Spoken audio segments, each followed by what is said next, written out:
pensemos en una aplicación cualquiera que se nos venga a la cabeza, de la que nosotros utilizamos normalmente. Llámese la que usamos para hacer pedidos en línea, por ejemplo, la que ustedes ya conocen, pedidos ya, por ejemplo, podría ser un ejemplo de una aplicación. Uber es otro ejemplo de una aplicación, un sistema que ustedes han visto en cualquier lugar, un sistema de inventarios y facturación que ustedes han visto en cualquier empresa. Piensen en el proceso de esa aplicación. Realmente, previo a la creación de ese software o previo a la creación de esa aplicación, ¿qué hubo antes? Hubo un proceso previo de análisis y diseño de la aplicación antes de pasar al proceso de codificación de la misma. No significa que cuando nosotros vamos a crear una aplicación, el primer paso que vamos a dar sea justamente eso, de empezar a codificar. Ese sería un grave error. O sea, nosotros antes de que empecemos a trabajar con el código de la aplicación, debemos de estar seguros de una gran cantidad de cosas, una cantidad de elementos necesarios que deben existir antes para que empecemos el proceso real de codificación. Tal vez diría, pues lo más divertido es empezar a hacer el código, empezar a interactuar con la aplicación y que este empiece a funcionar, pero realmente al final de cuentas, antes de ese proceso, nosotros tenemos que trabajar en un área de análisis. Nosotros tenemos que primero hacer un proceso de investigación, recopilación de datos, entre otras cosas que forman parte del análisis y el diseño del sistema. Dos etapas que son previas al proceso de codificación, si lo queremos ver de esa forma. Antes de que nosotros empecemos a escribir código, pues antes de eso debemos de realizar el proceso de análisis y diseño de sistemas de información. Pero antes de eso, definamos el concepto de qué es un sistema de información.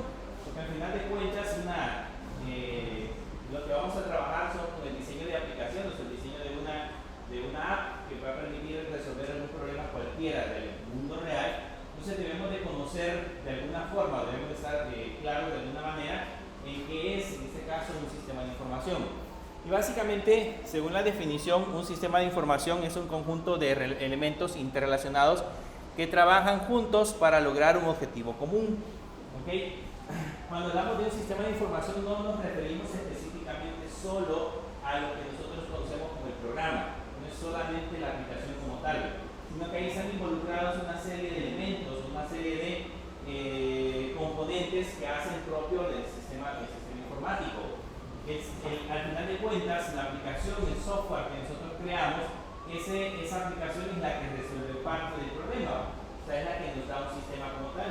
Pero si no existen otros elementos, digamos que si yo no considero, por darles un ejemplo, el hardware como tal, si no considero si voy a necesitar un servidor con ciertas características y requerimientos, capacidad de disco duro, entre otras cosas, si no pienso en esos elementos, entonces probablemente el sistema informático no sirva absolutamente de nada. Si no construyo mi aplicación pensando en la comodidad que vaya a tener el usuario al momento de utilizarla, tampoco va a ser un sistema de información exitoso que pueda resolver algún problema, sino que básicamente se va a convertir en un sistema de información, una simple aplicación que nosotros creamos y que está ahí disponible para que la puedan utilizar. Entonces, esos elementos son elementos interrelacionados, elementos que en conjunto permiten lograr un objetivo común, que es resolver un problema del mundo real, un problema que nosotros nos vayamos a plantear dentro de una organización. Nosotros hemos visto hasta el momento, digamos, ejemplos de aplicaciones un poco sencillas, pero ustedes saben de que pues afuera hay una gran cantidad de empresas que utilizan aplicaciones para todo tipo de actividades, para cada una de las actividades, y entre esas actividades, por ejemplo, está el llevar registro de compras, el llevar registro de pedidos, el llevar registro de inventario de insumos, etcétera, etcétera. O sea, hay una gran cantidad de cosas que están involucradas dentro de esos elementos. Entonces, eso es lo que nosotros tratamos siempre de hacer, es colocarlo en un sistema de información. Un sistema de información son un conjunto de componentes interrelacionados que trabajan en conjunto, que trabajan juntos para recopilar, procesar, almacenar, distribuir información para apoyar en la toma de decisiones, la coordinación y el control del análisis de una organización. Ya ese es un concepto un poco más amplio. ¿Cuál es la idea original que tiene un programa? Un programa cualquiera que nosotros creamos. Cuando creamos una aplicación, ese tiene un objetivo bien claro. Primero, recopilar datos. Esa es la primera parte, recopilar información. Generalmente todos los sistemas de información que creamos necesitan datos de entrada, necesita información que se le pueda suministrar por cualquier medio, llámese a través del usuario, introduciéndolo por el medio del teclado, aunque usemos escáneres, códigos de barra, o lectores de código de barra, digamos, fuentes de información externas a otros sistemas que nosotros tengamos en la web, etc. Básicamente la información se encuentra ahí. Entonces, esa información son los datos de entrada, es la parte principal que tiene un sistema de información. Luego de eso, esa información la tiene que procesar, tiene que ser capaz de realizar operaciones complejas con ella.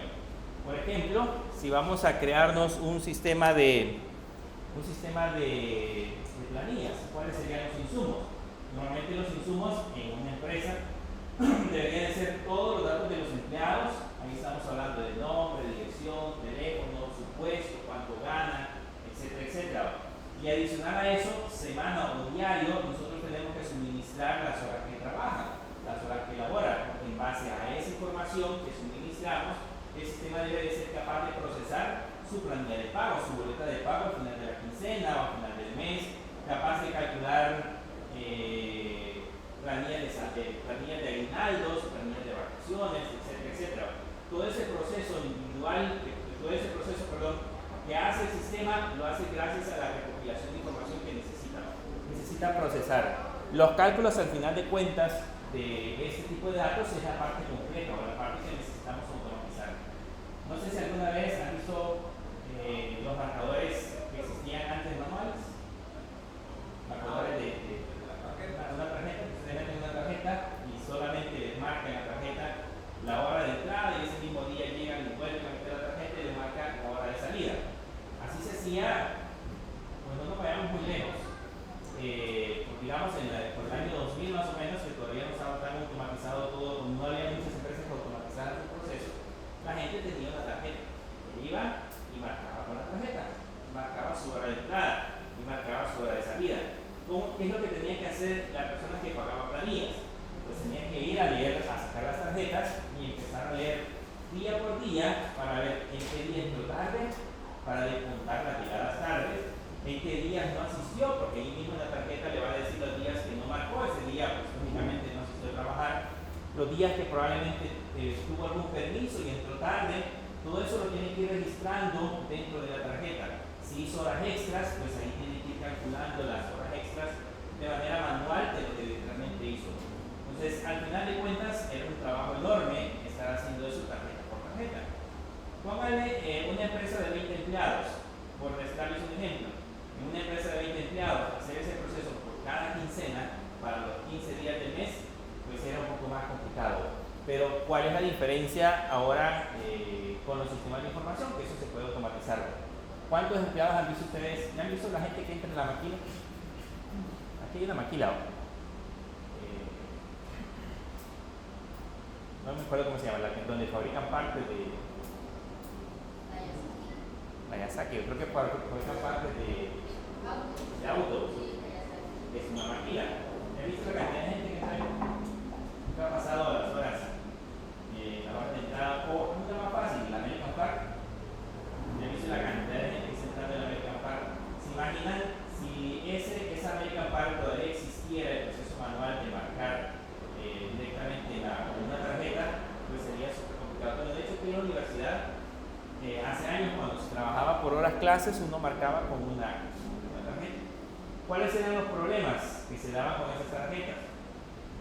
Cuando yo trabajé en una fábrica, y una de las cosas que pasaba es que, digamos, si un empleado iba tarde, le llamaba por teléfono al otro y le decía, marcámeles. Como las tarjetas ahí están puestas en cada uno de los lugares que le corresponden a cada empleado, están por código. Entonces venía el otro y sacaba la tarjeta y le marcaba. Y, lógicamente le había marcado la hora que correspondía. Entonces era un poco más complicado. ¿Qué hicieron para poder resolver ese problema? Para poder, digamos, hacer un sistema más automatizado y que pues, fuese más rápido el proceso. Crear en ese caso los famosos relojes biométricos.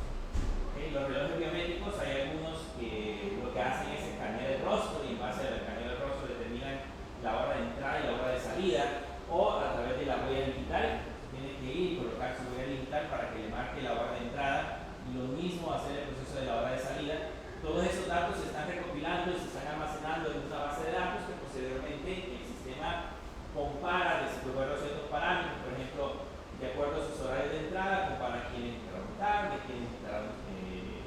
temprano, o quienes, por ejemplo, hicieron horas extras, etcétera, etcétera. Y el proceso es automatizado. Entonces, ¿qué hace ese sistema de información? Viene a resolver todo ese gran problema. Básicamente, el sistema de información se encarga de procesar lo que manualmente se hacía, ahora hacerlo automatizado y hacerlo en menos tiempo y probablemente con menos margen de error. Y ahora ya no le puede decir que un empleado marcado por mí, a no ser que le dé dedo, para que diga marcar por mí. Pero caso contrario, tiene que llegar físicamente a hacer el proceso de tomar con el dedo. O hay algunos que son más estrictos, que utilizan en lugar del dedo, utilizan el rostro. Entonces tienen que pararse frente y hacen escaneo del rostro y automáticamente le registra la hora de entrada y salida. En el caso de las huellas digitales, se supone que son únicas, así que no debería el sistema confundir una huella digital con otra. ¿Okay? El único problema que se da es que hay personas que trabajan con ciertos químicos, que trabajan con ciertas cosas que hacen que el dedo se desgaste. Entonces, cuando el dedo se desgasta, o tal vez está mojado, el electrón no lee la huella, porque no hay, digamos, no lee los patrones que están sobre la huella digital.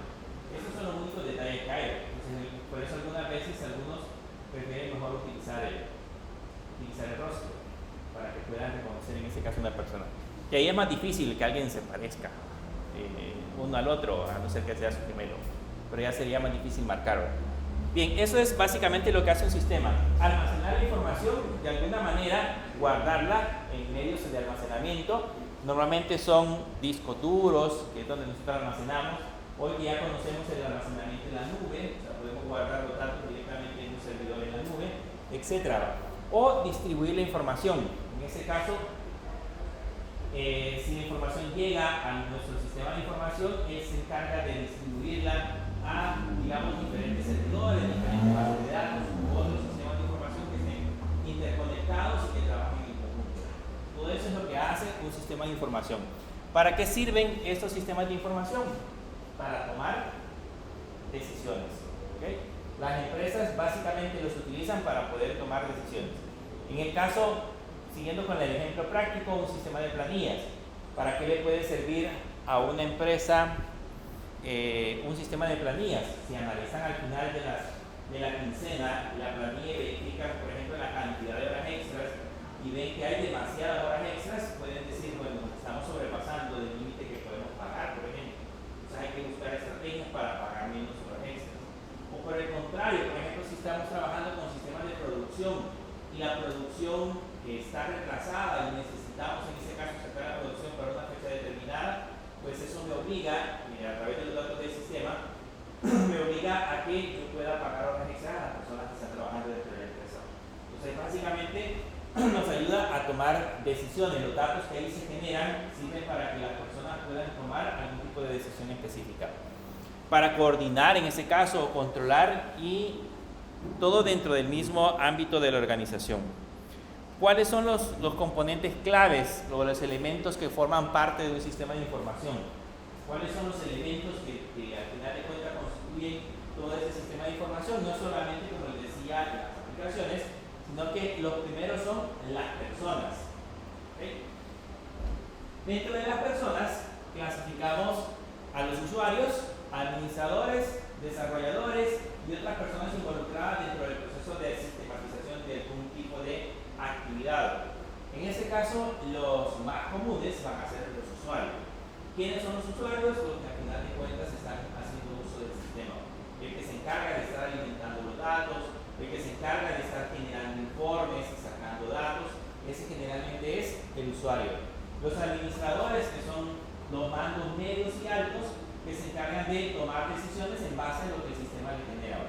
A los administradores les encanta en los sistemas ver los famosos dashboards, se llaman, o sea, las pantallas donde tiene gráficas, donde tiene tablas que ya les resumen todos los datos que se han generado dentro del sistema de información.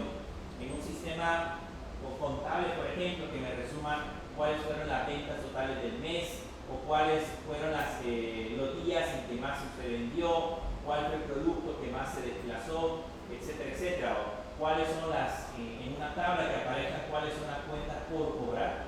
Me gusta ver más las cuentas por cobrar que las cuentas por pagar. cuáles son las cuentas por cobrar que están prontos a vencer, porque esas cuentas hay que empezar a cobrarlas. Yo tenía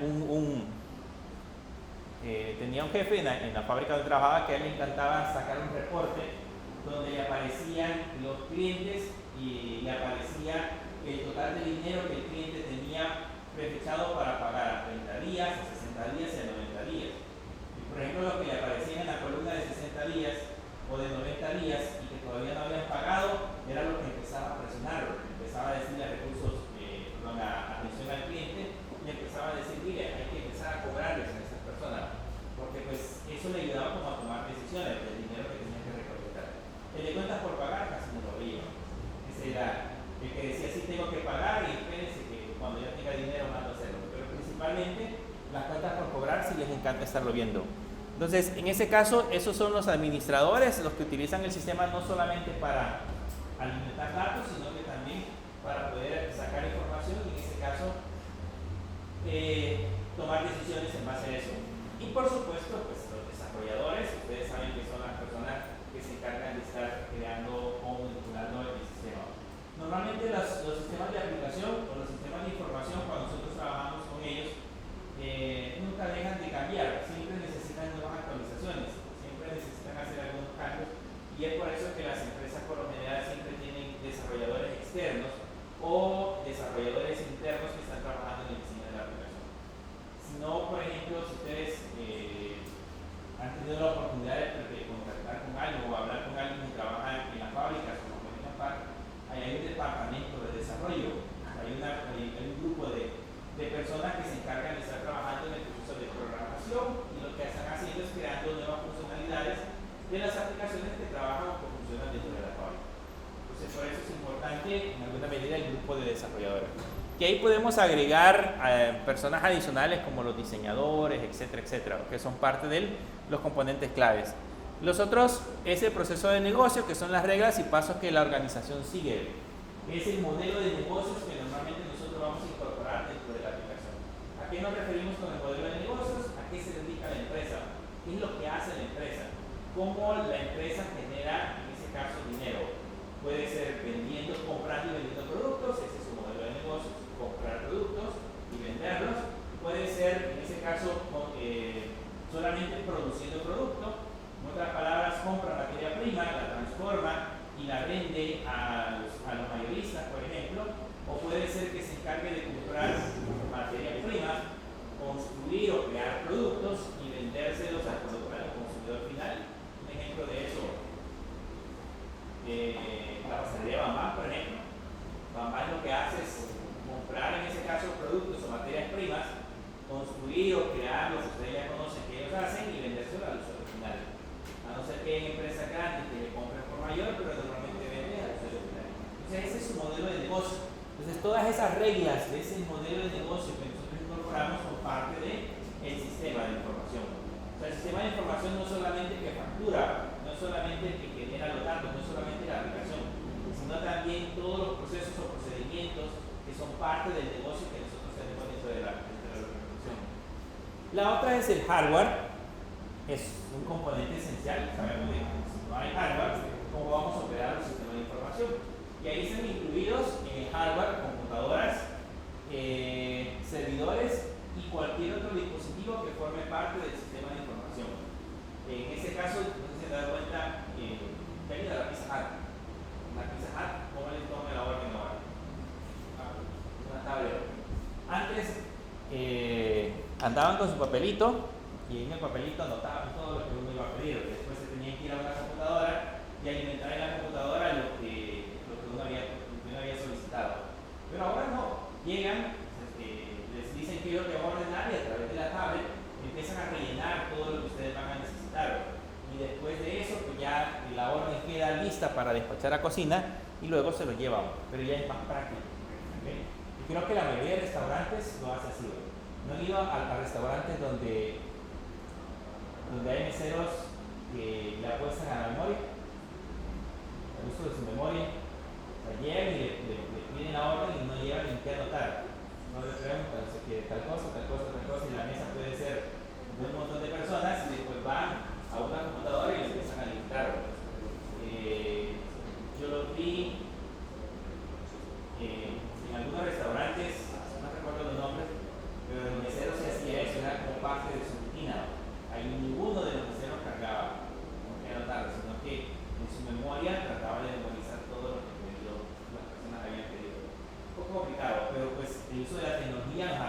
poquito más fácil la vida. O sea, de una sola vez, cuando ella me está solicitando, pues yo puedo estar haciéndolo en una tableta y automáticamente trasladar la información.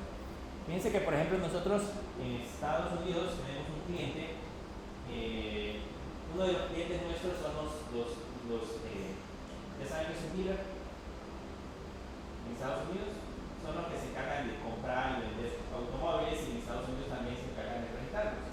En este caso, uno de nuestros clientes son los dealers de Toyota.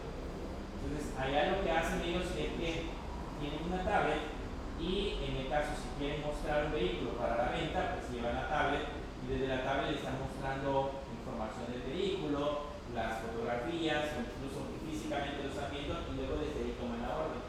Y el sistema desde la tablet, porque bueno, ya es una tablet, es un iPad, desde el iPad automáticamente les toma la orden y hace el cobro, pago de tarjeta, todo directamente desde el evento. Ya no tiene que ir el cliente después a decirle, mire, pasa a la oficina y pasa a firmar los documentos, sino que todo lo hacen directamente desde la aplicación.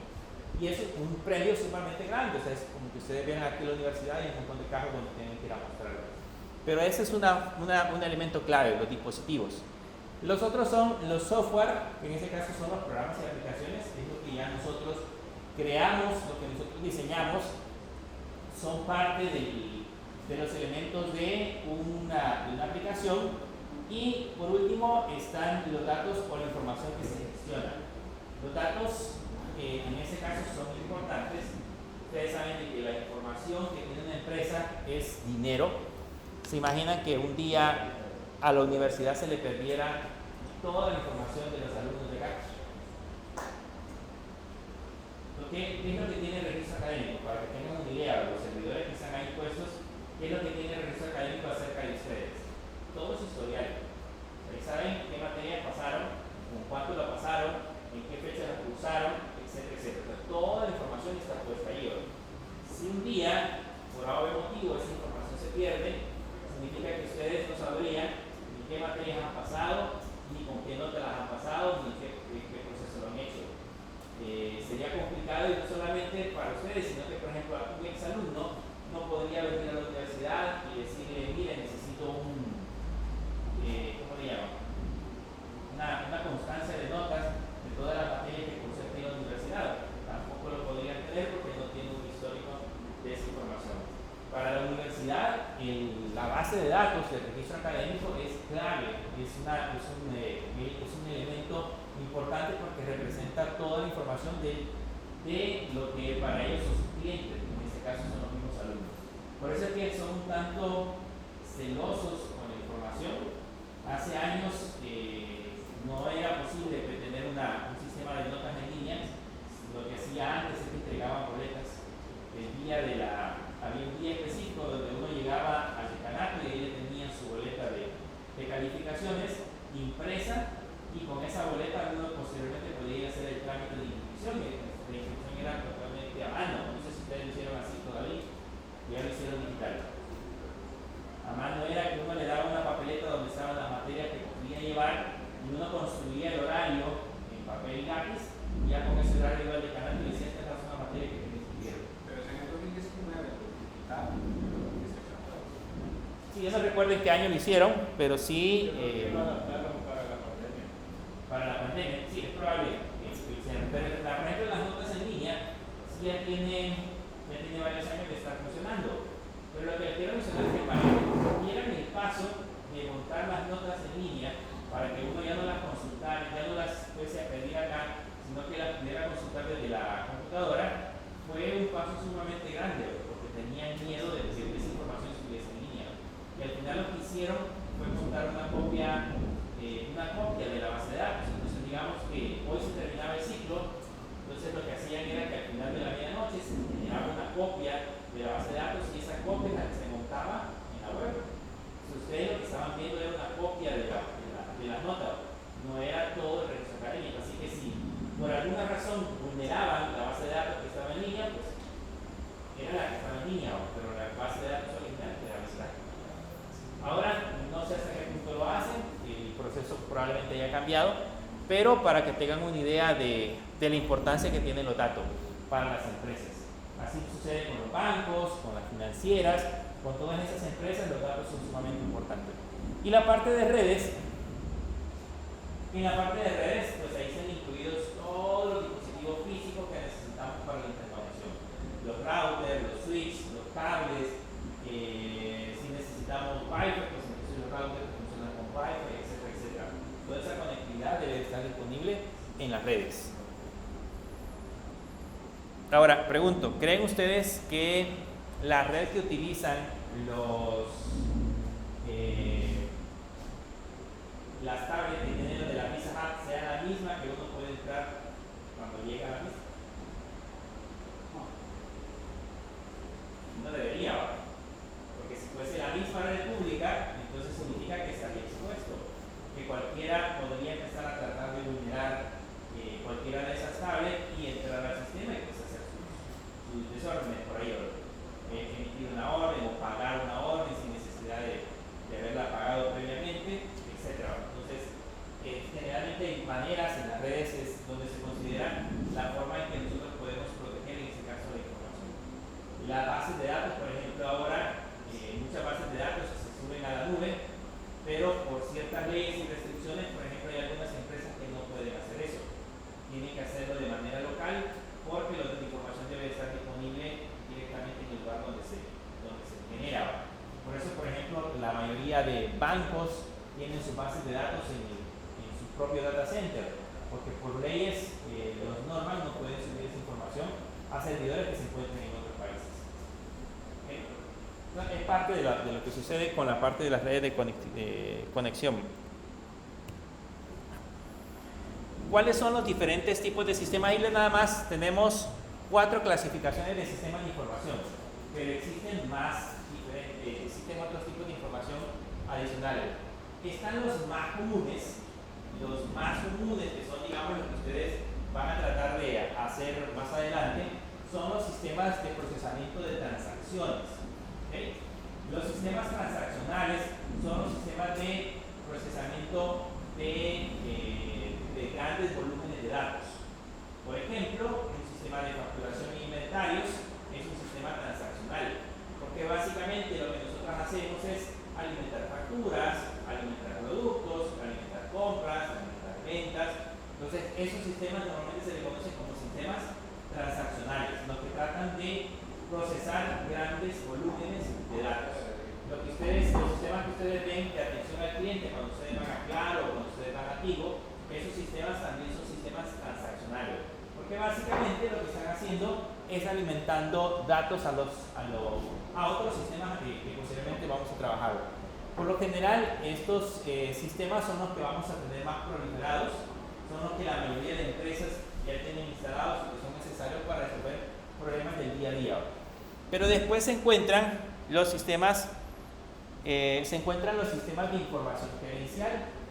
Esos sistemas de información gerencial ya son sistemas que generan datos que sirven específicamente para los mandos medios y altos, para los gerentes.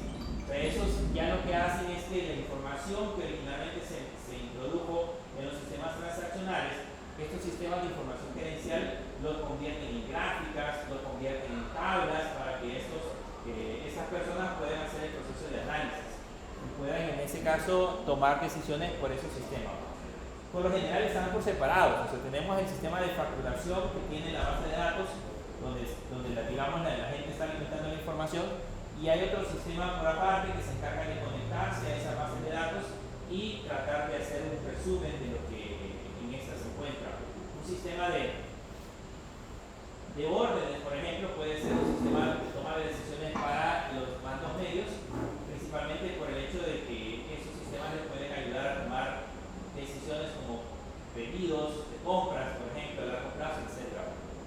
Están los otros que son sistemas de soporte a la toma de decisiones. ¿Han visto alguna vez algunos sistemas que ustedes introducen ciertos datos o ciertos patrones y en base a esos patrones le pueden analizar su personalidad? Bueno, ya no pasen por ahí ahora. Díganle, mándenle un montón de datos. No sé si ya los analizó ahí a ustedes, no les ha pasado eso por ahí. Hace poco creo que universidad creo aquí. ¿Quedó algo? Sí, algo similar. Análisis de personalidad. Sí, se llama Focus, digamos. Creo que lo hicieron para...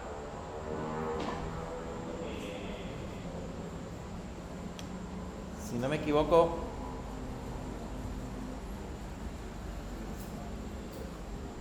para los que quieren, hacen el examen para determinar la carrera en la que quieren cursar. Porque de acuerdo a su personalidad, así va a ser, digamos, un tipo de carrera en la que ustedes pueden tener éxito. Pero, por ejemplo, ChatGPT, hace poco yo lo estaba revisando y me apareció un mensajito que decía: ¿quieres que te diga todo lo que sé de ti? Y empezó a hacer un resumen de todo lo que sabía de mí, principalmente por la información que yo le había preguntado. Sobre los conceptos que yo había buscado, empezó a saber cuáles eran el deporte que yo podía practicar, problemas de salud que podía tener. Aparecía, por ejemplo, información acerca de mi carrera, sabía que era desarrollador de software, por ejemplo, de preguntas que a veces hago sobre el proceso de desarrollo, etcétera, etcétera. Entonces, hay software que ustedes pueden introducirle ciertos parámetros y esos parámetros les sirven para tomar decisiones. Los tienen, por ejemplo, las aseguradoras. Las aseguradoras tienen un sistema de control de riesgos donde ustedes pueden alimentar los datos de una persona y en base a eso le pueden determinar si esa persona está apta para poder adquirir un seguro o no. ¿Okay? Se imaginan una persona que quiera adquirir un seguro que tiene choques a diario o que muy seguido tiene accidentes de tránsito. Al seguro no le conviene, porque por cada accidente de tránsito tiene que estar pagando. Entonces hay un análisis de riesgo que hace de acuerdo a la conducta que tienen las personas y el mismo sistema le dice: mire, a esta persona no se le puede otorgar un seguro por estas razones. Yo tuve una persona era la contadora de la empresa donde trabajábamos y le gustaba tener el carro del año. Cuando salía el carro y se podía dar el lujo de comprarlo, se compraba el carro del año. Pero como es un carro del año, tenía que asegurarlo, es obligatorio. Entonces, resulta que las aseguradoras llegó a un punto en que le dijeron que ya no le podían otorgar el seguro. Y ella le decía: ¿por qué? Si yo pago el seguro, o sea, yo no me retraso, los pagos salen puntualmente en la fecha que corresponde. Pues sí, le digo, pero lo que sucede es que usted tiene demasiados accidentes de tránsito. Tenía tan mala suerte que una vez dice que llegó a una oficina a hacer una auditoría contable. La camioneta estaba más o menos recién comprada y resulta que se parqueó por un lapso, quizás una media hora, y cuando salió encontró la camioneta con ladrillos. Le habían robado los 4 rines de la camioneta. Si era una camioneta reciente, pues cada rin es sumamente caro. Se le habían robado los 4. Así que en un ratito, sí que fue como media hora a lo sumo que se entró, y pues ya cuando salió ya no había nada. Lógicamente, como tiene seguro, pues llamó al seguro y el seguro le responde los 4 rines. Pero es imaginario, el seguro pues ya incluyó. Y así le sucedían muchos accidentes. De repente salía, también no tenía la culpa, no sé si era mala suerte, pero alguien una vez también saliendo de la empresa le pegó al carro, tuvo que hablar al seguro y el seguro otra vez le volvió a meter el problema. Entonces, hay unos software que son software para la toma de decisiones, que pueden hacer, por ejemplo, ese tipo de proceso, gestionar en ese caso algunos datos y darnos alguna información que nos pueda servir para tomar algún tipo de decisión. Y estos sí son interesantes, los sistemas integrados de gestión que se llaman ERP. Yo se los había mencionado en las clases anteriores. Estos se han hecho de moda. Yo les pregunté en aquel entonces si sabían acerca de SAP. ¿No? Hace años, cuando empezaban los famosos sistemas de información, los sistemas se trabajaban por separado. Entonces, por ejemplo, en las empresas había un sistema de facturación que se encargaba de emitir las facturas, imprimirlas, hacer todos los cortes de caja, etcétera, etcétera. Era un sistema de información hecho en un lenguaje de programación X, y había por aparte un sistema contable. Entonces, al final del día, la persona, digamos, que está encargada del sistema de facturación, sacaba el corte del día de todo lo que se había facturado, tickets, facturas, crédito fiscal, y ese documento se lo enviaba al contador. Venía el contador y tenía que ir a su sistema contable y registrar la partida de diario. ¿Okay? Si durante, digamos, en el siguiente día existía alguna anulación de factura o existía algún proceso igual, tenía que mandar el documento para que también esta persona de contabilidad se encargara de emitir esa anulación. Total de que si los sistemas estaban por separado, se daba el problema a veces de que, pues, digamos que los cortes del día no llegaban a tiempo y se iban retrasando y los datos no estaban al día. Y era el pretexto adecuado de los contadores para decir, miren, no tengo la contabilidad al día porque no me envían la información que corresponde en la fecha que indicamos. Entonces de ahí alguien dijo, ¿por qué no hacemos un proceso integrado? ¿Por qué no creamos un ERP? Se llama. Esa fue la idea original de SAP. Esta es una empresa, si no me equivoco, es una empresa alemana que dijo, voy a crear una aplicación que permite integrar todos los procesos de una empresa en una sola aplicación. Entonces, ahí significa de que yo puedo llevar contabilidad en ese SAP, puedo llevar facturación, puedo llevar cuentas por pagar, puedo llevar cuentas por cobrar, el control de cheques, ¿cómo se llama? ¿Ustedes llevan contabilidad? ¿No se acuerdan? No me acuerdo cómo se llama el control de cheques, pero es un registro que se lleva de los cheques que se han emitido, los cheques que ya se pagaron, los cheques que todavía están pendientes, porque con eso hay que cuadrar la cuenta bancaria. Se puede llevar todo ese proceso, se puede llevar la parte de producción si nosotros queremos, etc. O sea, todo dentro del sistema. Y se le conoce como un sistema integrado porque si nosotros emitimos una factura, automáticamente la factura emite la factura contable. Entonces el contador ya no tiene que esperar a que la persona haga el corte del día, sino que directamente en el mismo sistema estamos encontrando toda la información. Y el contador lo único que hace es revisar. Ya automáticamente a cualquier hora del día puede sacar un balance general y está actualizado. ¿Okay? Los inventarios se han seguido introduciendo al día, puede sacar, por ejemplo, un registro de inventarios y lo va a encontrar actualizado. Entonces, esa es una ventaja de utilizar los famosos ERP. Y uno de los más famosos ha sido en este caso SAP. Ustedes lo pueden buscar en internet. ¿Saben cuánto vale la integración de eso? Yo conocí una empresa aquí en Santa Ana que le costó $5 millones. Acción. Lógicamente la empresa tenía los $5 millones para poderlo pagar. Pero lo que pasa es que SAP lo integraron, o sea, para cualquiera puede decir son $5 millones, es bastante dinero, pero lo que pasa es que SAP lo integraron en todas las sucursales. Ellos tienen su matriz aquí en Santa Ana, tienen sucursales en todo Centroamérica, o sea, están en todos los países de Centroamérica y en México. Entonces, lo que hicieron fue enlazar todas las sucursales colocadas en un sistema central, y de esa manera es que utilizan SAP. Así que integrarlo, pues sí, les costó $5 millones, más o menos, por el tamaño de la empresa. Significa que si la empresa es muchísimo más grande, el costo es todavía mucho mayor. Holcim, por ejemplo, ¿alguna vez han ido a Holcim? Sí, Holcim, por ejemplo, utiliza SAP. Toda la manufactura, todo lo que ustedes ven en Holcim es manejado a través de un sistema de ese tipo. Cada quien quiere ser un proveedor de Holcim, necesita registrarse dentro de SAP, le dan un código y a través de ese código se encarga de tener en ese caso enlazada la información. Y por último, tenemos los sistemas de relaciones con el cliente que se le conocen como CRM. ¿Alguna vez han tenido curiosidad de ver cuando le llegan a reparar el cable, qué es lo que hacen los que reparan el cable? ¿Se han dado cuenta que a veces meten a la computadora y están llenando datos? ¿Nunca han tenido la posibilidad de ver el sistema que utilizan? ¿No? Eso generalmente es un CRM. Ellos tienen una pantalla donde está su código de cliente, que son ustedes, y en ese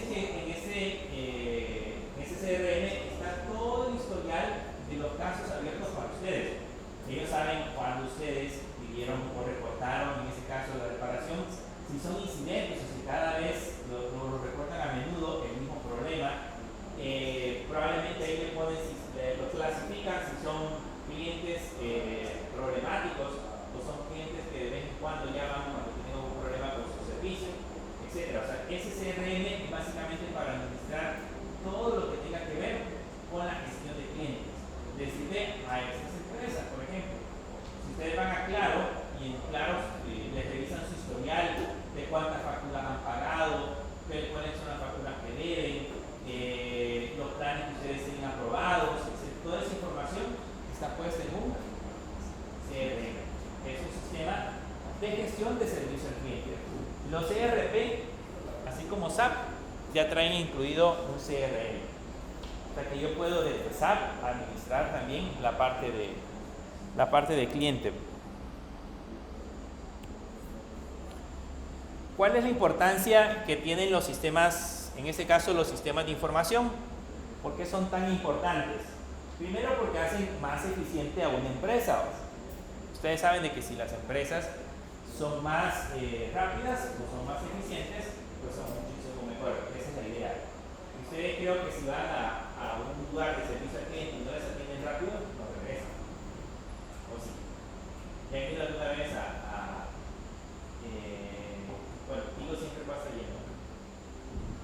Generalmente pasa lleno. Pero si uno llega, por ejemplo, y se tarda demasiado tiempo, o se va, o no regresa, o deja de pagar el servicio, y eso depende mucho de la eficiencia que tenga la empresa. Y esa es la idea de los sistemas, que haga las empresas mucho más eficientes. ¿Qué pasaría, por ejemplo, si Superselecto no fuese eficiente en los cobros? Cuando estamos en caja, nadie llegaría. ¿Se imaginan estar haciendo una gran cola? De hecho ya se hace en cola, pero estar haciendo una gran cola por llegar a pagar. El sistema de Superselecto es también deficiente de cobro, porque solo 3 cajas activas y las demás, nadie. Pero eso ya es parte de la administración que tiene el Selecto. Creo que solo lo activas cuando hay muchísima demanda. El servicio que tiene más ganas, como en diciembre, por ejemplo. Diciembre sí. Ahí sí, pero de lo contrario, 2, 3 cajas y las demás no activo. La cola que llega hasta el carro. Sí. Pero no sé si se han dado cuenta que incluso cuando ustedes van a Superselectos y algunas veces cuando pagan con tarjeta de crédito se queda pegado al sistema. Hay algunas veces que se tarda demasiado. Y ese es un problema de conectividad. Y es un problema entre como el POS está directamente conectado al sistema, pues es un problema de conectividad entre el sistema y el banco. O sea, por alguna razón hay algún cuello de botella en esa conexión que hace que en unas ocasiones se quede esperando. Uno está esperando que le den el ticket, pero el sistema todavía no ha procesado el pago. Les podemos ir a decir que les vamos a dar esos tickets. Pero básicamente ese sistema es exageradamente grande. ¿Cuántas sucursales tienen Selectos? Ya va a llegar a 120 que era pasado. Tienen más de 100 sucursales en todo el país.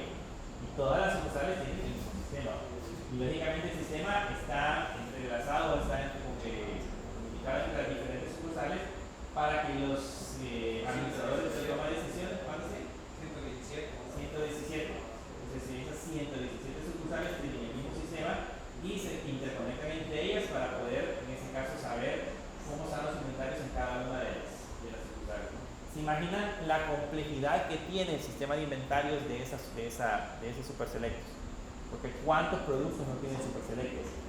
¿Okay? Y de esos productos hay productos que son perecederos, hay productos que tienen una fecha de vencimiento, entonces tienen que estar controlando todo ese proceso. Y eso en teoría está automatizado. O sea, ellos tienen alertas que les indican cuando los productos están próximos a vencer. Ahí es donde ponen el cuento. Ahí es donde pero son parte de la estrategia que les proporciona el mismo sistema, que pueden hacer ese proceso. La otra es la competitividad. Ustedes saben de que la idea de las empresas es competir entre ellos y entre más eficientes son, los software los hacen más eficientes en cuanto a ese tipo de información. Aquí, por ejemplo, el comercio electrónico en línea ha hecho que algunas empresas sean más competitivas que otras. En el caso, por ejemplo, por darles un ejemplo, ¿quiénes han ido a comprar ¿cómo se llama? A la ferretería Brasil? ¿Por qué van a Brasil y no a Freun, por ejemplo, o a Igri? En teoría es más barato. ¿Cuál es la estrategia de esa empresa para ser competitivo? Los precios. ¿Okay? Sin embargo, por ejemplo, Vidri, Freon y las otras ferreterías lo que tienen es innovación. Yo creo que, no sé si estoy equivocado, pero Brasil no tiene página web. No, ni compras en línea.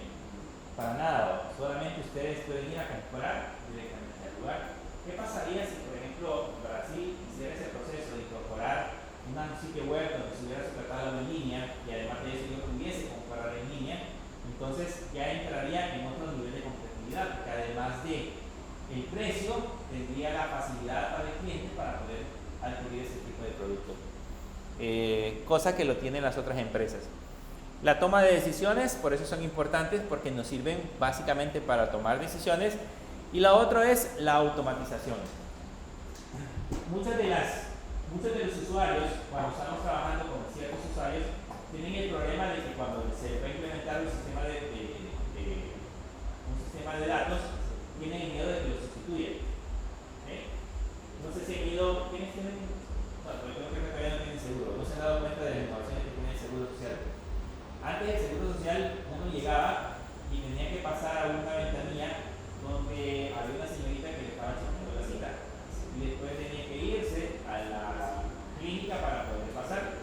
Ahora hay una entrada, una computadora. En teoría todavía lo tiene una persona, pero en teoría la idea es quitarlo más adelante. Que uno solo llega, coloca su DUI en la computadora, tiene un lector de código y con ese le confirma la cita. Se agarra el papelito y ya está directamente por aquí. Siéntese. Hoy se supone que son más eficientes. Por eso, en teoría. Se han quitado, por ejemplo, un montón de cosas de papel. Antes a uno le daban la cita en papel y surgía el problema de que con esa cita se perdía, no la encontraba. Entonces ahora lo que hacen es que en lugar de darle papel le envían un SMS. Le llega un mensaje de texto al celular y ahí en el celular le dice el día de la cita y la lista de medicamentos que tiene escrito para que pueda solicitar. Pues todo lo hace directamente ya con el documento. Eso es parte de la innovación que tienen. Entonces, eso lo que hace es automatizar procesos. Y por eso pues han quitado gente. En teoría, por eso hay un montón de personas que están en la DPI. Pues ahora ya no es, o sea, en teoría, por eso es que en teoría ha mejorado. Si se dan cuenta, antes sí uno llegaba y había mucha enfermera que estaba por eso y la tenía mal. Ahora ya no están así, porque tienen el miedo de que puedan despedir. En todos los servicios de salud, de todos los pues se da eso. La atención al cliente es malísima. Es malísima. Pero en teoría, eso que están intentando hacer es para tratar de mejorarla. Porque ¿saben cuál es el problema de las que tenían antes están entre ellos los médicos y los maestros y las enfermeras, por ejemplo? Cuando ellos van a trabajar a esos lugares adquieren una plaza. No es que sean todos, pero en la mayoría de casos sucede que como ya tienen una plaza, en teoría es una plaza de gobierno y es de por vida. Entonces, pues no los van a despedir, o sea, van a estar ahí y van hasta que se jubilen y van a terminar todo su vida laboral directamente en el lugar donde fueron contratados. Lo mismo pasa con los maestros. Los maestros los contratan cuando tienen una plaza de gobierno, pues esa plaza de gobierno es de por vida. A no ser que hagan algo exageradamente malo, lo despiden, pero de lo contrario, siguen estando ahí hoy. Entonces, eso hace que algunos se acomoden. Y que pues mira, yo tengo mi trabajo, y aquí mi trabajo está seguro, así que no tengo que esforzarme por. Pero en el servicio lo que deberían de promocionar desde cierto punto de vista, no sé si bueno o mal, así como el número OMI de policías. Ajá. En el seguro, por poner un ejemplo, hospitales que deben cargar su número de identificación. Y ahí lo que saben. Y hay un gran tirro tapado. O la tienen así. Sí. No, pero no todo es malo. Hay gente que es buenísima en el seguro.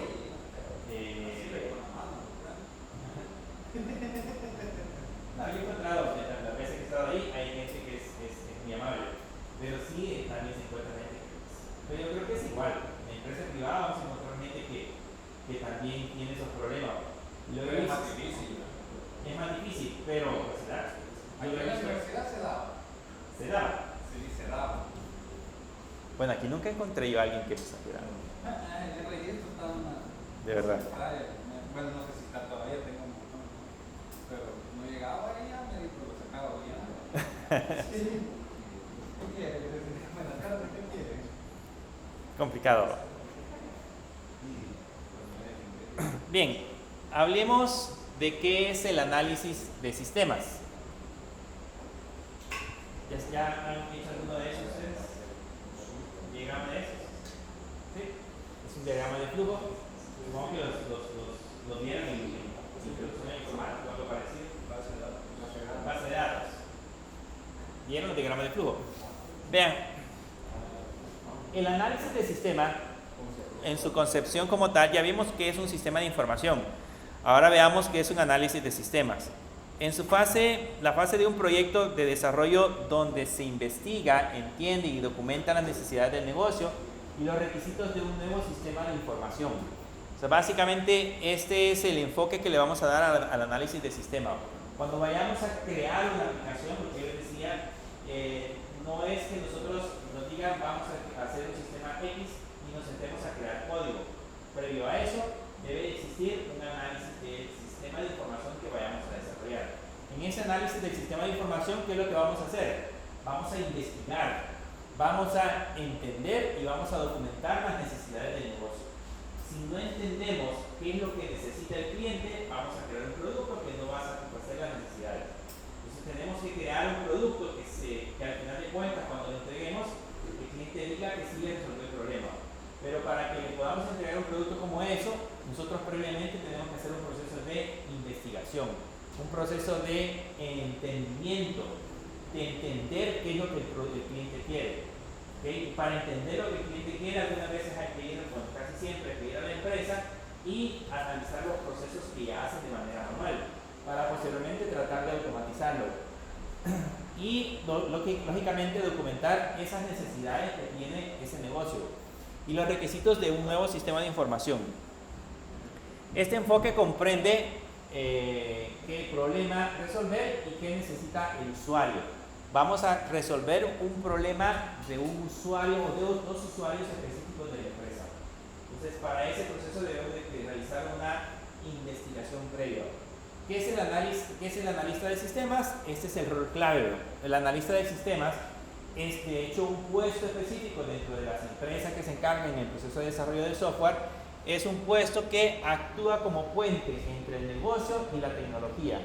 O sea, él es el que debe entender qué es lo que necesita hacer. Pregunto, en el caso de ustedes, si van a una empresa de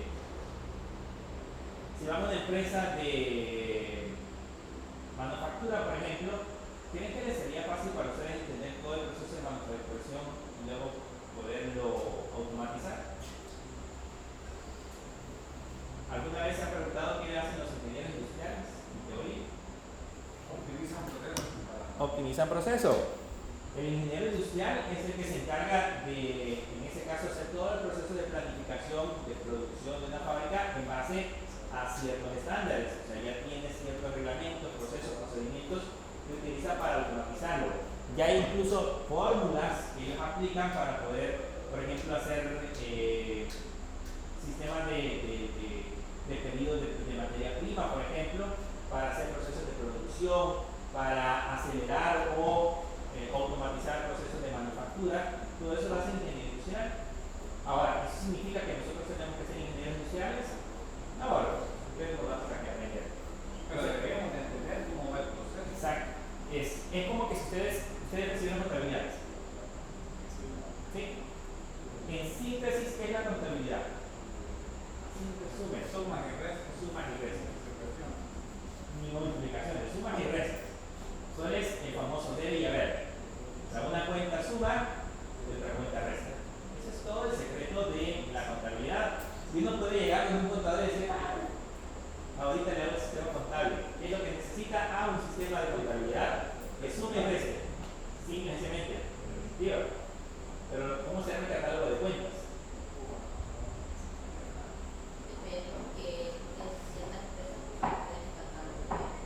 El catálogo es dependiendo de la empresa en la que están trabajando. Pero en general,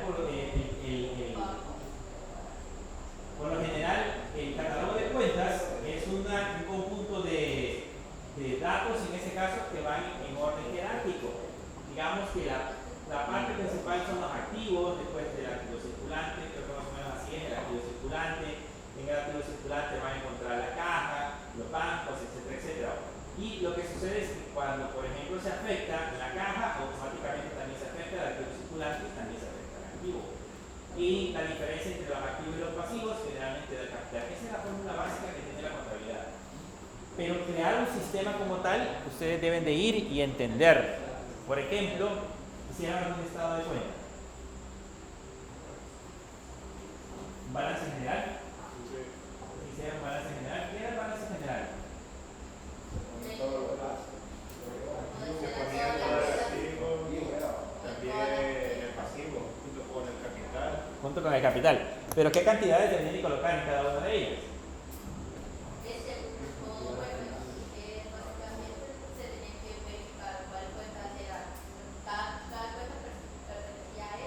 Y según se sumaba, era total que iba colocando y se iba a Se hacer. iban colocando los saldos, digamos. Básicamente los saldos.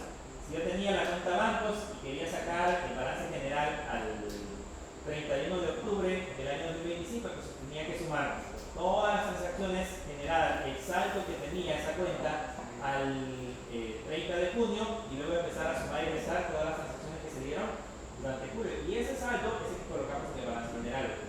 Y lo importante de la contabilidad, le dijeron que la contabilidad era exacta. Sí, le dijeron que la suma de los activos, perdón, la resta entre los activos menos los pasivos les tenía que dar el capital. Y si no les daba, ahora le daba un centavo, había que ir a buscar ese centavo a dónde se encontraba. Yo lo pongo ahí, tengo Pero tenía que buscarlo. Entonces, ¿qué es lo que sucede? Si ustedes van a crear un sistema de información, ¿cuál es su rol como analista de sistemas? Ustedes van a ser el puente entre el negocio y la tecnología. Ustedes tienen que entender cómo se hace un balance general, tienen que entender cómo se hace un estado de cuenta, cómo se hace el registro de partidas de diario, cómo se genera el libro mayor, cómo se genera el libro diario, etcétera, etcétera. Toda esa información, lógicamente, me la va a explicar el contador. El contador es el enlace con nosotros. Pero yo voy a analizar, después de que él me explique el proceso manual, de cómo se hace de manera de papel y lápiz, yo tengo que pasar esa información y convertirlo en un modelo que se puede hacer a base de tecnología. Ese proceso se puede automatizar. El sistema que yo he escuchado que sí lo ocupan es el call center, es lo único que no es el call center. De ahí no está empresas y no está la empresa que busca una lista de sistemas. Las empresas grandes sí lo hacen. Sí, en las empresas pequeñas hay una sola persona que hace todo. O sea, es una persona que es el analista, es el diseñador, es el programador, es el que le da soporte, o sea, es el que hace todo el proceso de diseño y de desarrollo del sistema. Pero en las grandes empresas no. Las empresas que se dedican al proceso de desarrollo de software, hay una persona que se encarga de dirigir el proyecto, o en este caso hacer el proceso de análisis del proyecto. Y hay a su cargo un grupo de programadores que se encargan ya de generar el código. Pero en las grandes empresas. Pero en las pequeñas empresas, por ejemplo, alguien podría decir que la universidad es una empresa muy grande, sí es cierto, pero aquí no van a encontrar ese rol muy específico. Si hay una persona que es el encargado del área, por ejemplo, del registro académico, de la parte de sistemas, es como el analista, pero ahí está el analista y el programador. Solamente son una o dos personas que están trabajando en el proceso de desarrollo. Porque los requerimientos de la universidad probablemente no son tan extensos. Pero en grandes corporaciones ustedes van a una fábrica y en una fábrica sí tiene que existir alguien que sea el que se encargue de entender el modelo de negocios y es el que traslade posteriormente a los programadores las cosas que deben hacer. Por lo general, cuando hablamos de programadores, los programadores son los que tienen menos experiencia, por lo tanto solo se encargan de crear código. Y el analista debe ser una persona con una capacidad mucho mayor de mayor análisis porque es el que se va a encargar de entender y trasladar esa información directamente a los encargados. ¿Cuáles son los objetivos del análisis de sistemas? Primero, identificar y definir el problema o responder a la pregunta ¿cuál es la necesidad o el dolor que el sistema resolverá? ¿Cuál es el dolor que tiene la empresa? ¿Ya han visto cómo ¿han visto alguna vez alguna empresa que lleve un inventario humano? usted va a llegar a unas empresas que son grandes, generalmente empresas de gente que son emprendedores y que pues ahí está el producto y el dueño sabe cuánto cuesta cada producto, pero no sabe cuánto tiene. Entonces, eso normalmente sucede, ese es el dolor de la empresa, porque si no sabe cuánto tiene, ¿cómo sabe cuánto gana? ¿Cómo sabe si está perdiendo? ¿Cómo sabe si realmente el negocio está funcionando o no? Una tiendita, por ejemplo, si usted va a una tiendita no tiene inventario. Se puede dar a la persona que lleve anotado de pies a cabeza todos los productos que compra y los precios que tienen.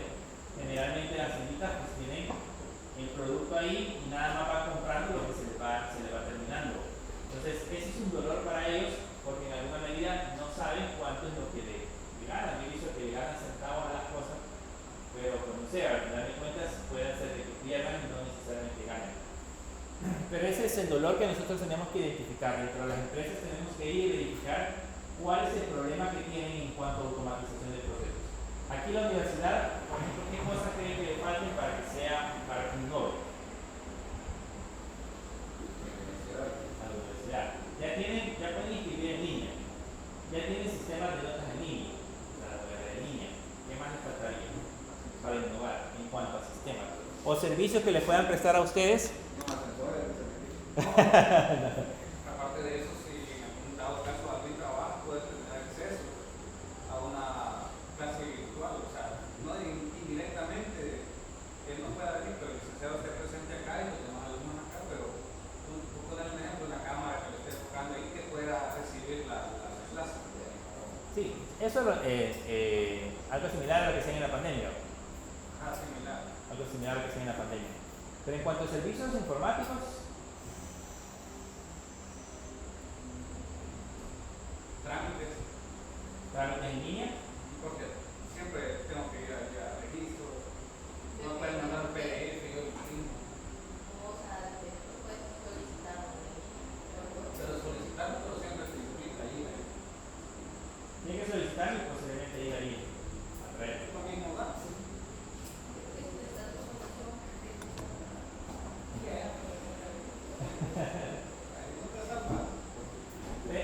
Esos son, digamos, puntos que nosotros podemos identificar. En el caso de nuestra empresa, definir cuáles son los puntos de dolor que tiene la empresa en los cuales nosotros podemos solventarlos a través de un sistema de información. Podríamos hacerlo de esa manera. Dentro de los objetivos también está determinar los requisitos del usuario, que necesita el usuario que haga los sistemas, funcionalidades, rendimiento, seguridad. O sea, tenemos que, como siempre, tener en el centro el usuario. ¿Ustedes están contentos con la forma en que se muestran las notas? ¿O no? Depende. Cada cabeza es un mundo, pero digamos, podría mostrarla de alguna manera o había un método más fácil de hacerlo, ¿creen ustedes? O por ejemplo, hablemos del sistema de inscripción, porque digamos que las notas es simplemente un reporte, pero hablemos del sistema de inscripción. ¿Creen que el sistema de inscripción es eficiente o podría mejorarlo? A mí me dejó de gustar cuando en esta última inscripción ya no aparecieron horarios y ya no aparecieron como las secciones y cuántos grupos había. Entonces era como que estaba originando porque antes se podían descargar y ver sección tanto por 45, pero ahora ya no aparecían y a mí me hizo falta eso. No sé, ¿Se lo quitaron? ajá, es que a veces el de como mejorar las cosas como la raza, no sé. Van hacia atrás. También para que todo se vea que en la página de registro siempre hay que dar inicio. En la página de inicio del De registro hay que dar inicio para poder hacer. Siempre que uno quiere retroceder se queda. Si no le dan en el palo de inicio, no lo manda de regreso. El registro está por ahí. Sí, bueno, eso en ese caso, como les digo, siempre es enfocarse en el usuario, la experiencia del usuario. Ustedes se van a quejar de todo eso. Pero la cuestión es que, por ejemplo, las notas y las inscripciones ustedes todavía las hacen en una página web, ¿cierto? Se tiene que hacerla en una computadora. La pueden ver en el teléfono. ¿Y les parece bien hacerlo directamente en el teléfono o sería mejor tener una app? Sería un poco más restrictivo el ingreso, porque es más complejo el ingreso, porque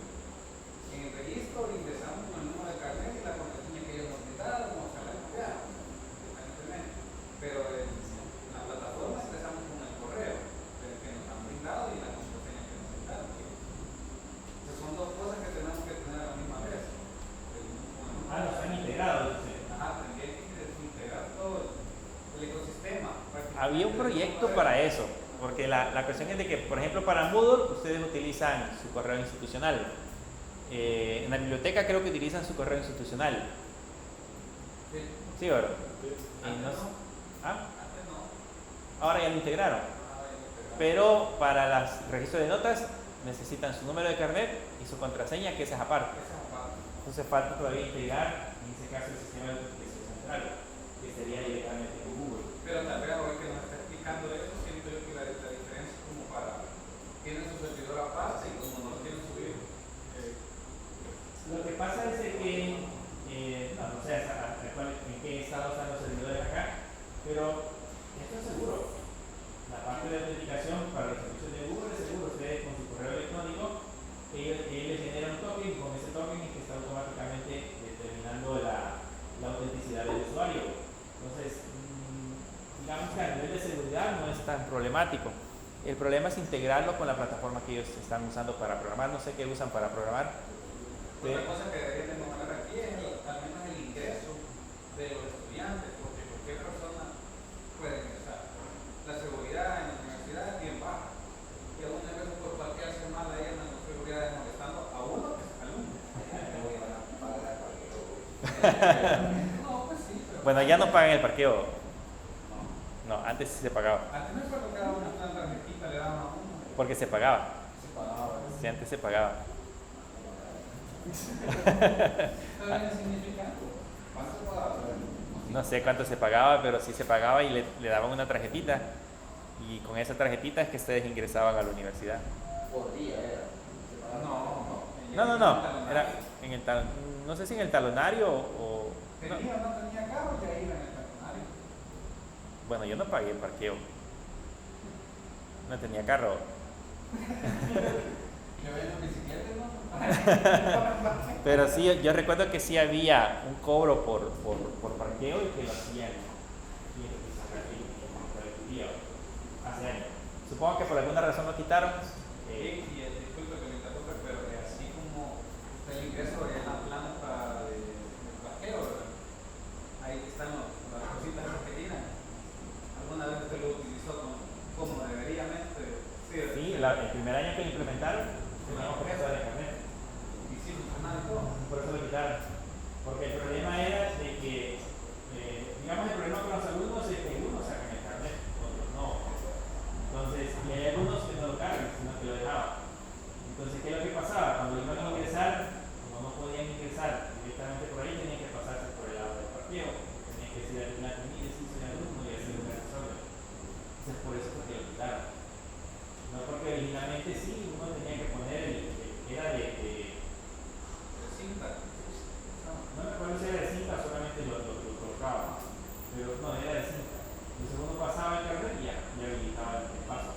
Porque también quitaron tuvieron un momento que pedían el tuyo para la gente que no era de aquí.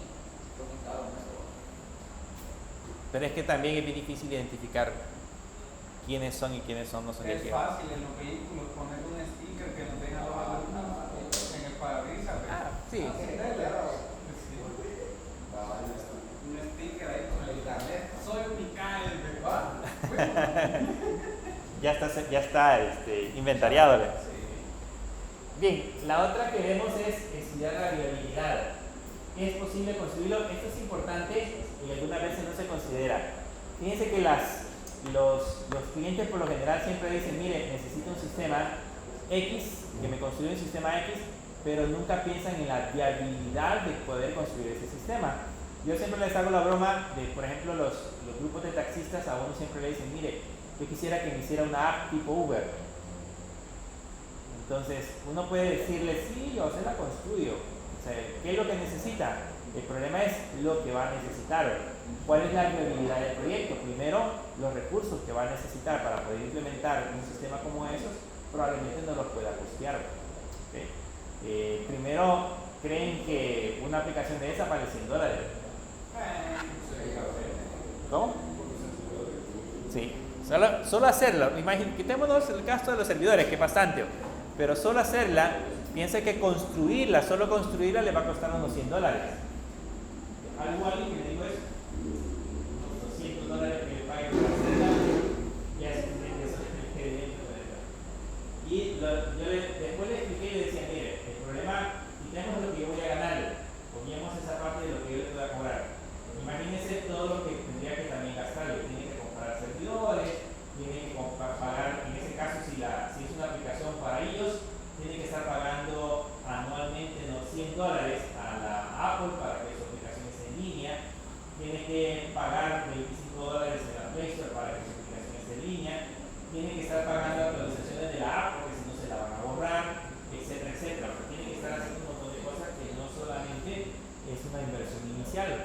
Entonces, esos son, por lo general, uno tiene que hacer estudios de viabilidad o de factibilidad técnica, económica, operativa, legal e incluso estudiar la viabilidad del cronograma, que es el tiempo. Si realmente la persona que le vamos a construir la aplicación le sirve el tiempo que nosotros nos vamos a tardar para poderla construir, porque probablemente nos llevemos muchísimo más tiempo. Entonces, en alguna medida, todos estos elementos debemos de considerarlo.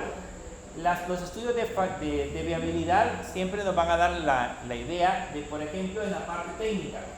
Si la empresa, imagínense que necesita un servidor, por algún motivo lo que nosotros vamos a diseñar necesita un servidor. ¿Cuánto cuesta un servidor? ¿No han cotizado ustedes nunca un servidor? 40 horas. Vale. Pero un servidor en línea, pero yo me refiero a físico. Ah, no, físico. Están partiendo los $2,000, uno regular. Ese sería básico. Sí. Unos $2,000 sería básico, pero de ahí puedes seguir creciendo. Nosotros vimos un servidor que utilizaron antes en el Cisco, ¿se recuerdan? En la Feria Internacional. Les costó $25,000. Ese servidor, $25,000. Era un super servidor, o sea, tenía unas características bárbaras. ¿Y saben para qué lo usaron? Solo para alojar la página web del Cisco. O sea, era un recurso subutilizado. Básicamente estaban haciendo uso de un servidor con una gran cantidad de recursos para algo que pues lo podían colocar en un servidor más básico.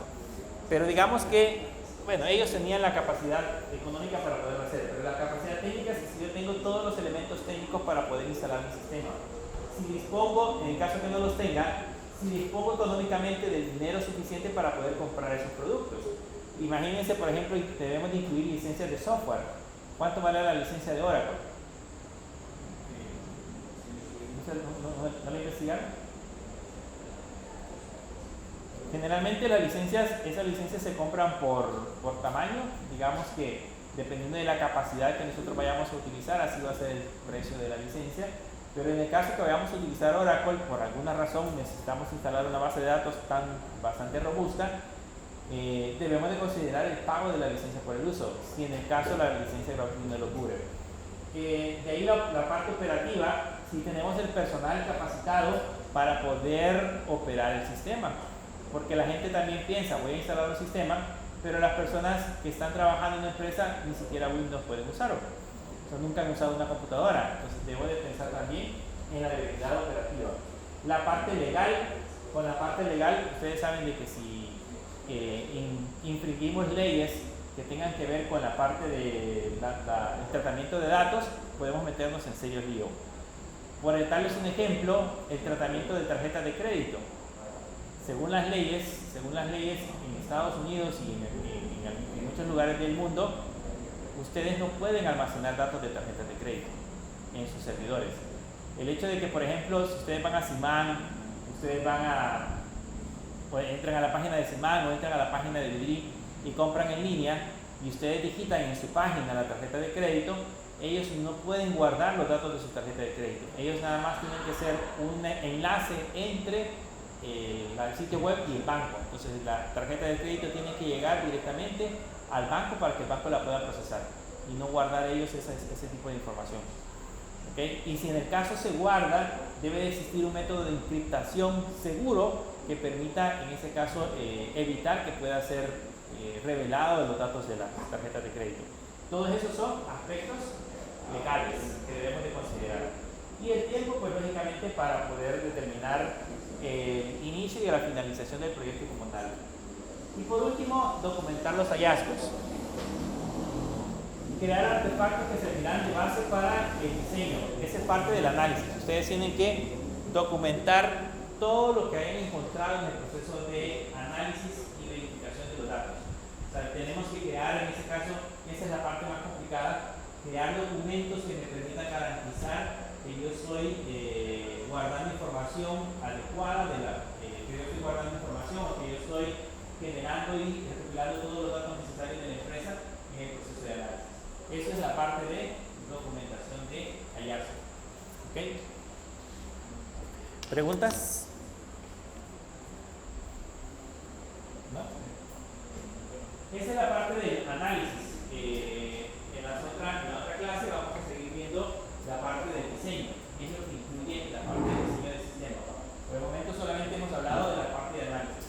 Entonces, antes, lo que yo les mencionaba, antes de poder crear una aplicación, el primer paso es investigar. Tenemos que hacer un proceso de investigación para saber los requisitos que el cliente nos va a solicitar para la elaboración del sistema. Si no investigamos, si no averiguamos, si no lo documentamos, si no hablamos con el usuario y establecemos las reglas claras, vamos a tener un problema al momento de ejecutar el sistema. Probablemente presentemos un sistema de información que no cumpla con los requerimientos que el cliente necesita. O es demasiado, o es muy poco, cualquier cosa puede suceder. O no hace lo que el cliente pensaba que debía de realizar. ¿Okay? Por eso es importante recabar esa información. Bien. Le voy a pasar lista.